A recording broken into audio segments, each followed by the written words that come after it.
بعض ملحدین اعتراض کرتے ہیں کہ حضرت آدم علیہ السلام نے اپنی اولاد کی آپس میں شادی کروائی، تو کیا یہ بات قرآن و حدیث سے صحیح سند کے ساتھ ثابت ہے؟ اور اگر واقعی ایسا ہوا تو اسلام اس عمل کا منطقی طور پر کیا جواب دیتا ہے؟ تو ہم کہتے ہیں کہ قرآن مجید میں حضرت آدم علیہ السلام کی اولاد کی باہمی شادی کا صریح ذکر موجود نہیں ہے، البتہ قدیم مفسرین مثلا علامہ ابن جریر طبری، علامہ ابن کثیر اور علامہ قرطبی رحمہ اللہ نے یہ ذکر کیا ہے کہ حضرت آدم علیہ السلام کے بیٹوں اور بیٹیوں کی شادی ایک وطن کے لڑکی کی دوسری وطن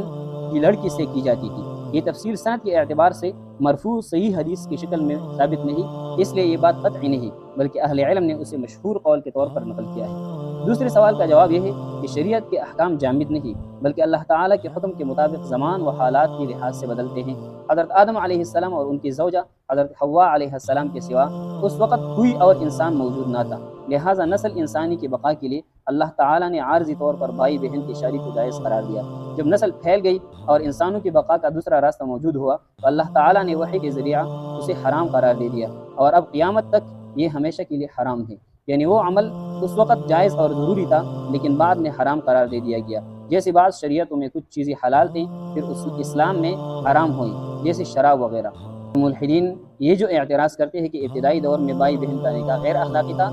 تو ان کا یہ اعتراض بے بنیاد ہے، اس لیے کہ اخلاقیات کی اصل بنیاد انسانی دماغ یا خواہش نہیں، بلکہ اللہ تعالیٰ کا حکم ہے۔ جس چیز کو اللہ تعالیٰ حلال قرار دے وہی حقیقی طور پر اخلاقی اور درست ہے، اور جسے وہ حرام فرما دے وہی غیر اخلاقی اور ممنوع سمجھی جاتی ہے۔ لہٰذا حضرت آدم علیہ السلام کے زمانے میں بھائی بہن کا نکاح کیونکہ اللہ تعالیٰ کے حکم اور اجازت سے تھا، اس لیے وہ عین درست اور مکمل طور پر اخلاقی عمل تھا، اور عقل کی روح سے بھی یہ بات بالکل واضح ہے کہ انسانی نسل کی بقا اور تسلسل کے لیے آغاز میں یہی واحد عمل حل تھا، اگر یہ نہ ہوتا تو انسانیت کا سلسلہ کبھی آگے نہ بڑھتا۔ بس یہ حقیقت ہر شخص کو ماننی چاہیے کہ اللہ تعالیٰ نے جس مقصد کے لیے عارضی طور پر یہ اجازت دی وہ سراسر حکمت و مصلحت کی عین مطابق کی۔